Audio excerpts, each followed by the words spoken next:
Hello and welcome back to Film History. This is our final lecture, and we're covering the films of the most recent period, roughly 2016 to the present. And so this is going to include a lot of films that you probably know and love very well, hopefully. And the sort of frame for this period is socially conscious films.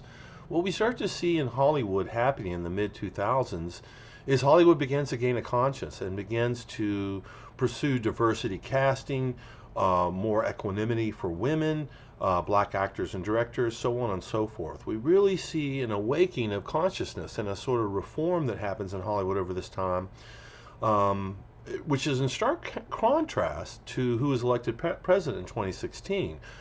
Trump kind of wins in a surprise election in 2016, brings in quite a lot of strife and disagreement and political polarization into the American political landscape.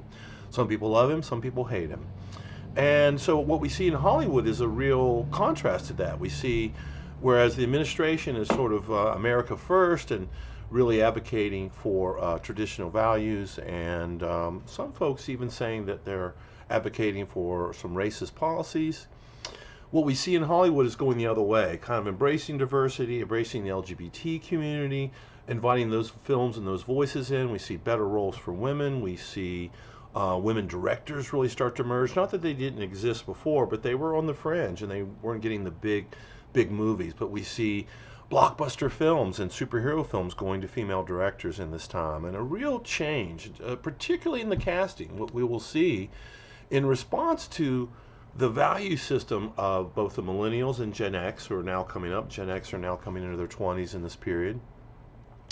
We know that they have very different views from older Americans. They're not um, their gender politics and their social politics are much more progressive. They're much more open-minded.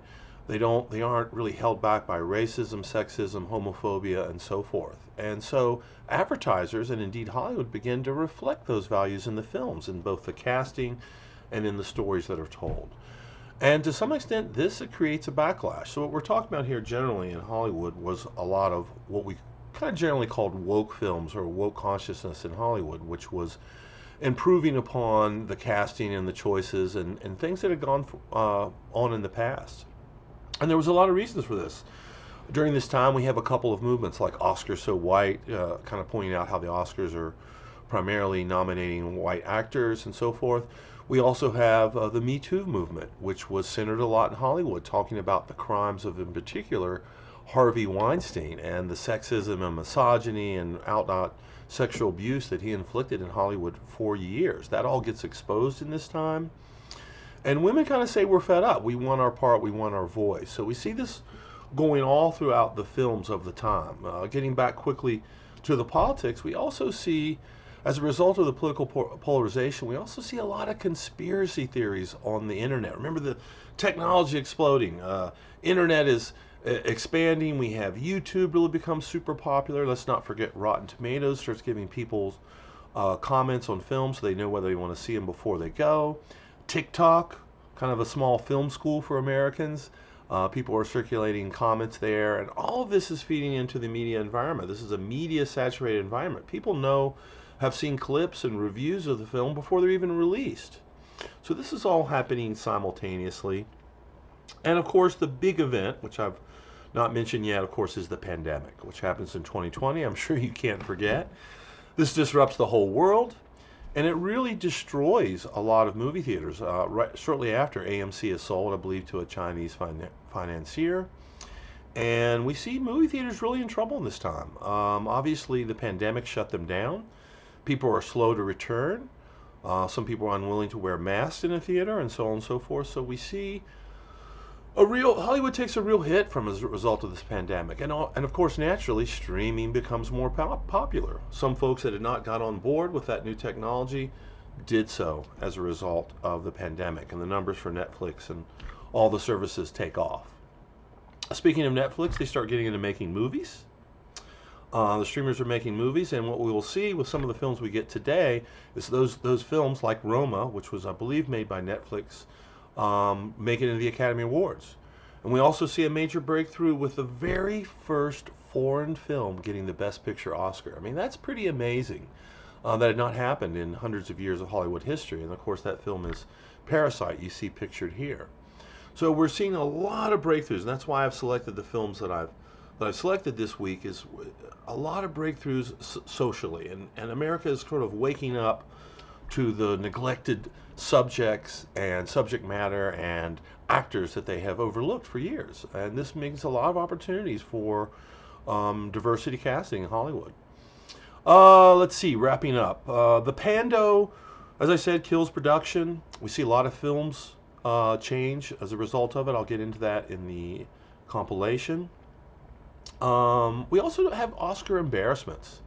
Let's not forget that. We have the slap, and of course the problem when they announced the wrong Best Picture Oscar for Moonlight, and they announced La La Land. That was a big fiasco. The slap. Oscar attendance and also rather Oscar viewership is steadily declining. So what we have in a general sense is movies and movie theaters, some of the traditional anchors of Hollywood are really declining, and Hollywood really starts going for streaming this time. They pivot towards that. They know that's the future, to the chagrin of many theater owners. So I think we covered most of it. Let me go ahead and get to the films. So, some great films, which I hope you've seen. Get Out, first and foremost. Huge film, breaks on the scene.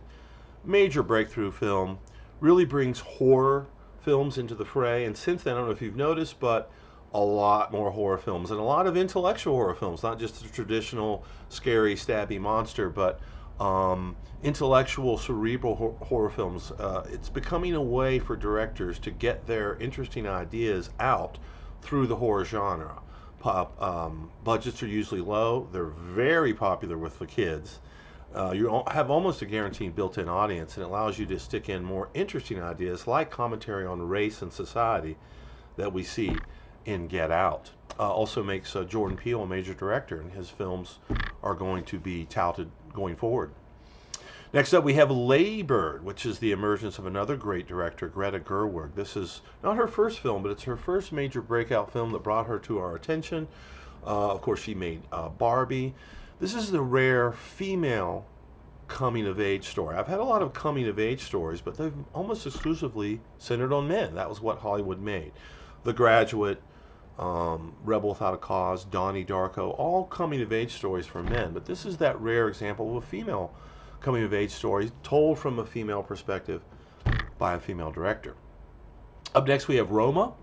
It's a great film from Mexican director Alfonso Cuarón, set in Mexico, and it's really seen from the perspective of a poor Mexican woman. This is an example of the diversity I'm talking about. Usually we have films told from heroes or rich people's perspective, but this is told from a person who doesn't have a lot in the film, and that's part of what makes it touching. Beautifully shot in black and white. And lastly, Parasite, which I mentioned before. Fantastic film, strong social commentary, which really sums up this period of young filmmakers really commenting on the class divide, which was growing during this time and continues to grow to today. They're commenting on the struggles of the working class, and we see that beautifully portrayed in the film in a very bizarre manner, and it's amazing that film did as well as it did being in a foreign language. So major kudos there. So yeah, we've seen a change. We now see the casting and the characters of the directors all non-white. That's specifically why I selected this group of films to represent the change that was going on in Hollywood with all these new voices coming in. At the same time, the technology is exploding, access and availability is increasing. However, movie theaters are in decline, and movies in general are somewhat in decline. They've become lumped in with content. You're getting films, TV, video games, and documentaries all together on your streaming services. What will that hold for the future? Is Hollywood in trouble? A lot of people are saying so, including Martin Scorsese, the legendary director. Okay, so that about wraps it up. I hope you've enjoyed the class. I hope you've really enjoyed all these various concepts. And as we go through this week's films, you know, if you have some extra commentary or personal experience that you had with these films, or you saw it with a parent, feel free to share that in your answers, because this is the films of your life. Tell me how I did. Did I select films that encapsulate this period well, or did you have some other ones? All right, I hope you're well. I'll see you on the homework, and reach out if you have any questions whatsoever. Once again, I hope you've enjoyed the class. This will be our last lecture. and I've really enjoyed bringing it to you. All right, take care.